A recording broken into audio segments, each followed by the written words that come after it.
Welcome to our podcast session.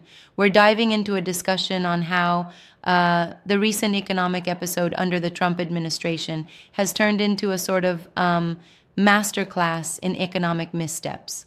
Absolutely. So, we're talking about, trade disasters, taxation gone awry, and a whole lot of questionable truths, right? Exactly. It's like a crash course in what not to do economically. This isn't a standard boom and bust cycle. It's something much stranger and shakier, influenced as much by political showmanship as by sound economic policy. Right, got it. And what really grabs my attention is how the entire era felt like it was more about performative politics rather than just, traditional economic management. Totally. Krugman really points out that instead of handling trade with thoughtful precision, we saw tariff threats, crypto hype, and even inflation conspiracy theories, all swirling into a kind of theater of economic chaos. Yeah, it's wild. When we say tariff threats, are we talking about tariffs that not only hurt consumers but also undermined global trust? Yes, exactly. It's like imagine putting up trade barriers that basically punish the everyday person while sowing doubt on the world stage. That must have been a heavy blow. And then there's this crypto bubble thing. How does that fit into the whole disaster narrative? Well, you see, the crypto hype became these platforms for what some might call financial grifting. It almost became a surrogate for real policy debate. Like instead of addressing core issues, people got swept up by the allure of high risk speculation. Right, that's a neat point. It really sounds like economic policy got reduced to a sort of performance art. Precisely.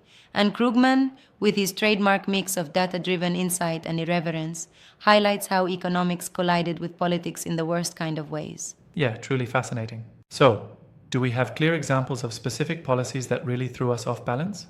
Definitely. Let's take those tariffs we mentioned.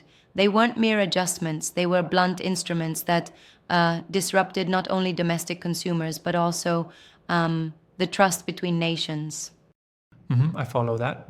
And I find it interesting how those tariff policies, while aimed at protecting domestic industries, ended up paradoxically hurting them in some cases. Yeah, exactly. It's like the strategy was counterproductive. Rather than nurturing the economy, the tariffs ended up creating uncertainty and distrust in the international market, almost like shooting oneself in the foot using economic policy as That a weapon. analogy fits perfectly. Now, one thing I do wonder about is how much of this whole disaster we can really pin on deliberate mismanagement versus unforeseen consequences of bold political moves. That's a good question. Krugman seems to argue that it was a bit of both. On one hand, you had policies that were clearly driven by political theater rather than actual economic strategy. But on the other, the ripple effects, like the crypto craze and the inflation conspiracy theories, showed how quickly bad ideas can take hold. Yeah, I'd agree with that nuance. But isn't it a bit simplistic to attribute all these outcomes solely to political performance? Aren't there structural economic factors at play too? Sure, there's definitely room for debate there. I mean, while the performative aspect was glaring, it also overlapped with deeper structural issues, such as inherent vulnerabilities in the economic system. However, Krugman seems to use this era as a cautionary tale about letting politics drive economic policies without proper checks. Fair point. And speaking of checks, don't you think that this performative approach has lasting implications for democratic governance and economic stability? Absolutely. It almost creates a scenario where truth becomes as fluid as the economic jargon being thrown around. The economic narrative is then manipulated to fit political agendas, which can erode public trust and eventually harm democratic institutions. Exactly, that's crucial. So, this whole disaster economics discussion is, in a way, a wake up call for both policymakers and the public to re examine how economic decisions are communicated and implemented. Exactly, it's like we need a reset. Instead of just performing politics for spectacle, there needs to be a foundation of sound economic policy. You know, policies that are designed with objective data and realistic outcomes in mind rather than political bravado. Right, that makes a lot of sense.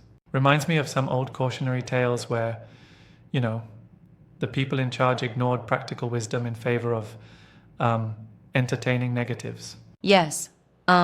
It's like we're watching an economic version of a tragic farce, and it's not just about models and market predictions. It's also a number one alert about how wielding economic power irresponsibly can destabilize society overall. That's a powerful observation. And what about the future?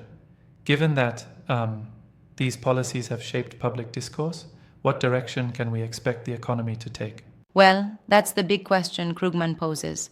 What comes next after such a tumultuous period? He suggests that going forward, economic policy needs to regain its credibility, and that we, as a society, have to learn from these mistakes. Yeah, that really resonates. You know, one might say that the era wasn't just about unintended consequences, it was also a deliberate, albeit misguided, foray into mixing performance with policy. True, and that's where things get particularly dangerous.